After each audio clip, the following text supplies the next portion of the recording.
তোমাদের কাছে আমি তোমাদের বুড়োদা আমার ঝুলি নিয়ে হাজির হয়েছি, ঝুলি থেকে বের করে মজার মজার গল্প শোনাতে। তোমরা ছোটরা অনেকেই গল্প বই পড়তে ভালোবাসো না, কিন্তু কেউ যদি তোমাদেরকে গল্প শোনায় সেটা খুব মজার ব্যাপার না?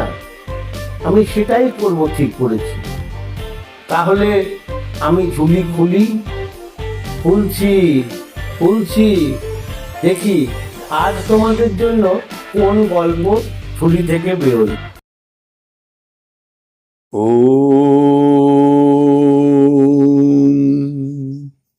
নমঃ শ্রীয়তিরাজায় বিবেকানন্দ সুরয়ে সচ্চিৎ সুখ স্বরূপায় স্বামিনে তাপহারিণে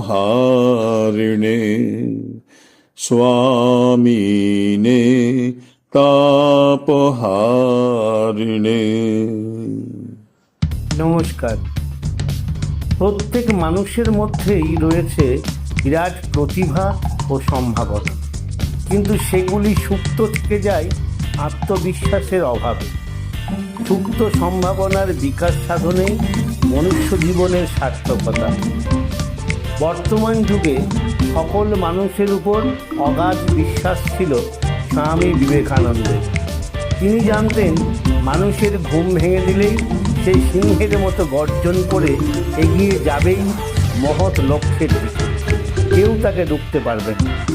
শৈশব ও বাল্যকালে মানুষের অন্তর্নিহিত শক্তি ও প্রতিভা বিকাশোন্মুখ হয়, যথার্থ আদর্শ জীবনকে লক্ষ্য রেখে চলার অপেক্ষায় থাকে। সে আদর্শ পুরুষ স্বামী বিবেকানন্দ।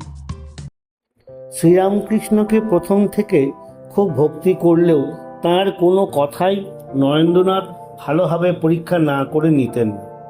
শ্রীরামকৃষ্ণ নানা ঈশ্বরীয় রূপ দর্শন করতেন, নরেন্দ্রনাথ কিন্তু মাথার খেয়াল মাত্র ভাবতেন। শ্রীরামকৃষ্ণ সাধারণ অবস্থায় ঈশ্বরকে মা কালী রূপেই দেখতেন, কিন্তু নরেন্দ্রনাথ মা কালীকে মানেন না। তাই তার চিন্তা ও ভাবনা। একদিন মা কালী তাকে দর্শন দিয়ে বললেন, কিছুদিন পরে ও সব সত্য বলে মানবে।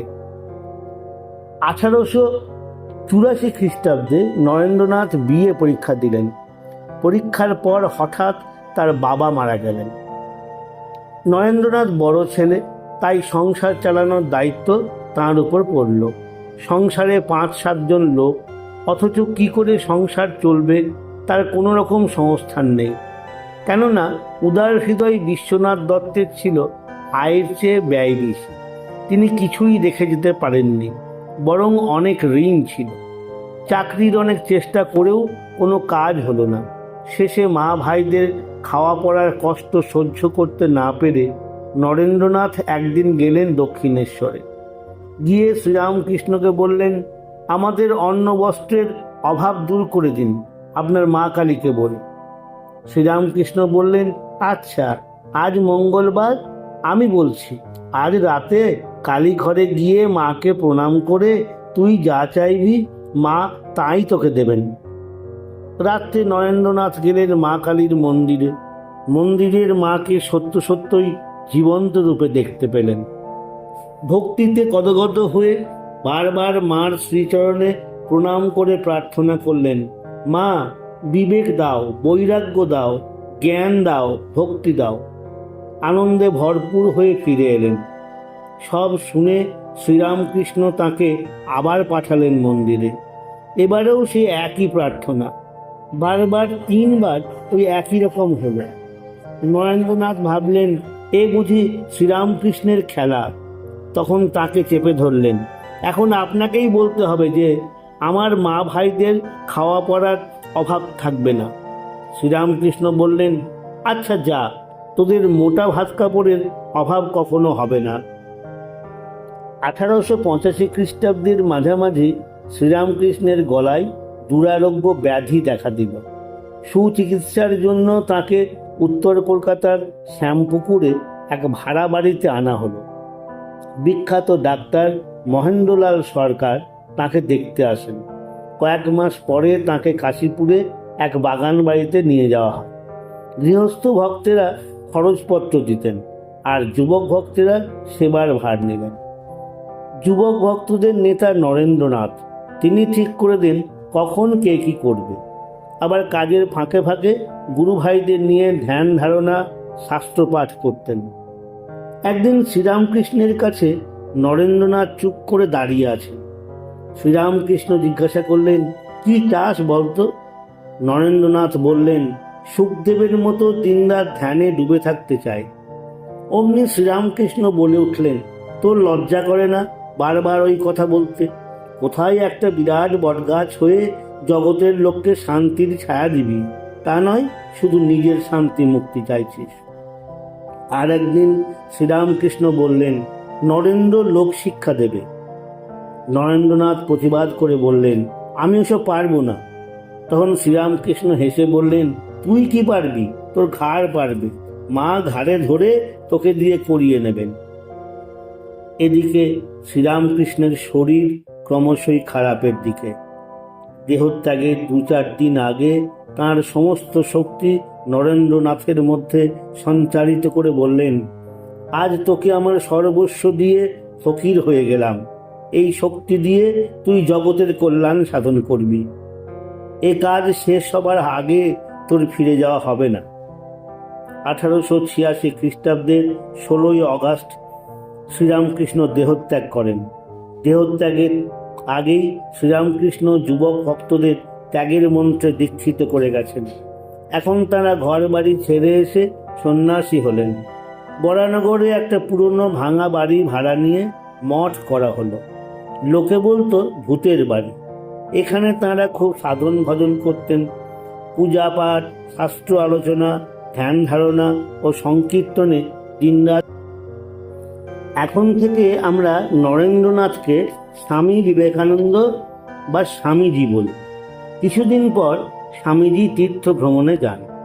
কাশী, বৃন্দাবন, হরিদ্বার প্রভৃতি স্থান দর্শন করে বরানগর মঠে ফিরে আসেন। কাশীতে একটি মজার ঘটনা ঘটেছিল। একদিন স্বামীজি দুর্গা মন্দির হতে ফিরছেন, হঠাৎ একপাল বানর তাড়া করল। তিনি দৌড়তে লাগলেন, কিন্তু বানরেরা আর পিছু ছাড়ে না। এমন সময় এক বৃদ্ধ সন্ন্যাসী দেখে বললেন, থামো, জানোয়ারদের সামনে রুখে দাঁড়াও। তখন স্বামীজি ফিরে দাঁড়ালেন, অমনি বানরগুলো পালিয়ে গেল। পরবর্তীকালে আমেরিকায় বক্তৃতা দেবার সময় এই ঘটনার উল্লেখ করে বলতেন, রুখে দাঁড়াও, কখনো পালিয়ে যেও না। 1890 খ্রিস্টাব্দে জুলাই মাসে গুরু ভাই স্বামী অখণ্ডানন্দকে সঙ্গে নিয়ে স্বামীজি বেরিয়ে পড়লেন হিমালয় অভিমুখে। শুরু হলো তাঁর পরিব্রাজক জীবন। কাশী, অযোধ্যা অতিক্রম করে তাঁরা পৌঁছলেন হিমালয়ে।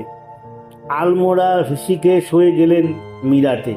সেখানে কয়েকজন গুরু ভ্রাতা মিলে সাধন ভজনে বেশ কিছু সময় কাটালেন। তারপর স্বামীজি একদিন বললেন, এবার আমায় একলা যেতে হবে, তোমরা কেউ আমার সঙ্গে যাবে না, সন্ধানও করবে না। দণ্ড কমণ্ডলু হাতে নিয়ে স্বামীজি একাকী বেরিয়ে পড়লেন ভারতবর্ষকে আরও ঘনিষ্ঠভাবে জানতে। আলোয়ার, আজমির, জয়পুর, খেতড়ি, জুনাগড়, পোরবন্দর, বোম্বাই, মহীশূর, রামেশ্বর প্রভৃতি স্থান হয়ে স্বামীজি ভারতের দক্ষিণ প্রান্তে এসে পৌঁছলেন। এই সময় তিনি হিন্দু, মুসলমান, ব্রাহ্মণ, চণ্ডাল, ধনী, দরিদ্র প্রভৃতি সকলের বাড়িতেই থেকেছেন। তিনি দেখলেন দারিদ্র্যে, অশিক্ষায় সারা ভারতবর্ষ জর্জরিত। ভারত তখন পরাধীন। নিজেদের সুপ্রাচীন সংস্কৃতিতে আস্থা হারিয়ে পাশ্চাত্য সভ্যতার জড়বাদকে গ্রহণ করতে সে উদ্যত। তিনি অনুভব করলেন এই নিদ্রিত ভারতকে আবার জাগাতে হবে, নচেৎ ভারতের মৃত্যু অবধারিত।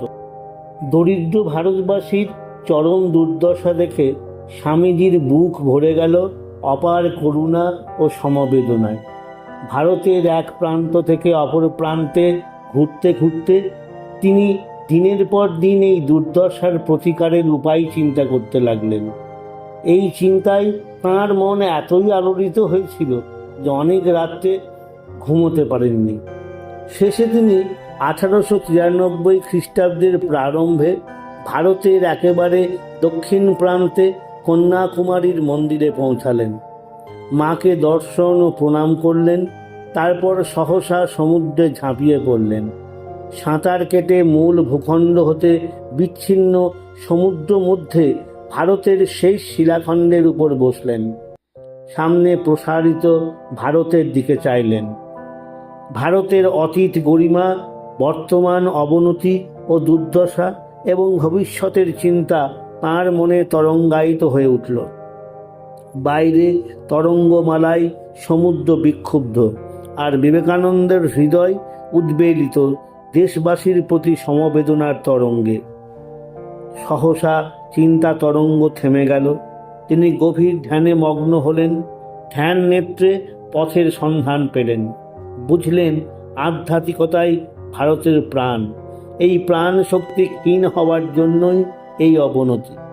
তিনি বুঝলেন ভারতের নবজাগরণের জন্য প্রয়োজন তার আত্মবিশ্বাসের উদ্বোধন, দেশের প্রাচীন ঐতিহ্য ও সংস্কৃতিকে আস্থা ফিরিয়ে আনা এবং দরিদ্রদের অন্ন সংস্থানের ব্যবস্থা করা। আর এই উদ্দেশ্য সফল হবে যদি তিনি চিকাগো ধর্ম মহাসভায় যোগ দেন। 3-4 মাস আগেই তিনি শুনেছিলেন আমেরিকার চিকাগো শহরে এক ধর্ম মহাসভার আয়োজন হচ্ছে। সংকল্প স্থির করে আবার সাঁতার কেটে মূল ভূখণ্ডে ফিরে এলেন।